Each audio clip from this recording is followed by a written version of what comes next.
Hey guys, it's Bill from Linden, Tennessee. So if you've been following my escapades with this flail mower, I picked this thing up from a tractor show last year. Guy just gave it to me. It was on the back of his trailer and he didn't want it anymore. I was kind of in the market for one because I was curious about them. Never used one before, never really seen one running. I wanted to see what happened, so I was going to make one, but he decided to give me his, so I said okay. If you look back a few videos in this my little escapades here, I've been working on this, and I have this thing actually set up to run it as a trailer, and I used it as a trailer sort of effectively. It did cut the grass, but I didn't like it. I didn't really like how it cut the grass. That's one thing, but another thing I didn't really talk about, I didn't like how it towed, because the tow bar that I was using was just too short, so it made it really, really twitchy. And since I'm using this on an articulated tractor, every time I turn the steering wheel, the nose of the tractor goes, in the direction that I want to turn, and the back of the tractor goes in the opposite direction, which makes the front of the trailer go in the other direction. So it ends up being really, really difficult to drive this thing in a straight line. So I'm going to call this back to the front, part one. What I'm going to do is I'm going to mount this to the front. And the way I'm going to do that, I think, is I'm going to take these little wheels. I might get better wheels because these wheels, I think these were Harbor Freight. And that movement right there is in the bearings. And all I've done is driven up and down my yard like twice. So these wheels and tires, I kind of got what I paid for. But anyway, I'm going to put these here, and I'm going to put them on swivels. Really what I want to do is I want to find a clapped out zero turn and just steal the front swivels off of that, because they got sort of fatter tires and sort of built for that purpose. But either way, I'm going to make some casters to go on the back. And so they'll just sort of follow along, and as I steer, the whole front of this thing is going to go where I want it. I've got some little sort of ends for 3-point hitch, and I'll have this sort of come down at an angle-ish, and it'll go chuck, chuck, chuck, chuck, chuck, down to about right there, and then it'll come straight back to this.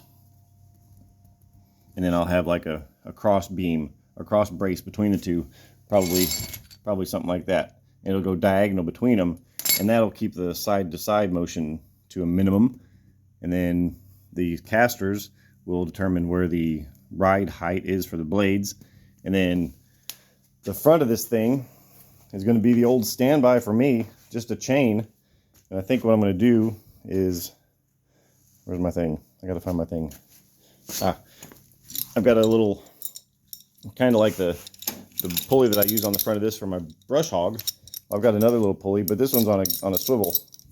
So what I'll do is I'll make like a standoff to sort of come out at roughly where the winch comes out. So I have a standoff on the top of here, and then this will just bolt to that, and then the winch will come up, the cable will come up through here, and probably clamp on here or somewhere else. And what that'll do is that'll just raise the front of the mower.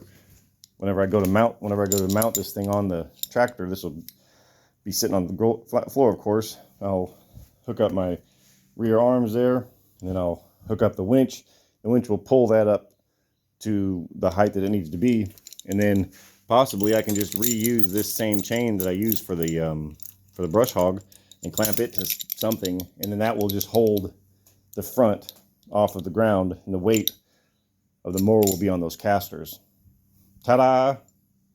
Yeah, and I can put some sort of anti-scalp wheels in the front maybe, but I may not even use this for doing finished mower duties. I may just keep this as a rough cut mower for the front yards that I talked about. I keep it tall, like 12 inches, something like that. And yeah, this may just be for rough cut duty. And I will definitely move this motor. I'll have a jack shaft coming across. It'll go to a pulley. It'll come across, and the motor will be here somewhere in the middle. Maybe not in the middle. Probably just like right here. That's probably where the motor will end up. And I I may have to put it over on this side because the winch rope is going to be coming up and coming down. I don't know. And yeah, but that's I think that's what I'm going to do. And we'll see how that works. If nothing else, I think it'll look cooler. It'll look cooler for sure, having that thing off there in the front like that. And I think it may even work better because the way this flail mower turns right now, it turns like this, because normally that's the front. It's normally going that way, and the flail mower turns with the direction of travel. Well, now I'm going the other way, so the flail mower is going to be turning backwards. And I want it that way for a few reasons. One, I don't want it spitting crap at me.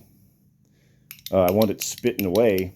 But I think what will end up happening is it'll spit forward, it'll spit like this, and all the grass clippings shoot forward. Now, I don't understand how that happens. I think it has to do with this radius here. I think that's what happens. So when the filings come up, they come up and then they hit that and they go forward. But they don't. That was one thing I found really interesting when I was using this, pulling it that way with the flail blades going this way. It didn't flip them out forward. It flipped them out up and back. It's really weird. Anyway, so I think that's what's going to happen here. So it'll flip them up forward, and then I'll run over it again. And one of two things will happen.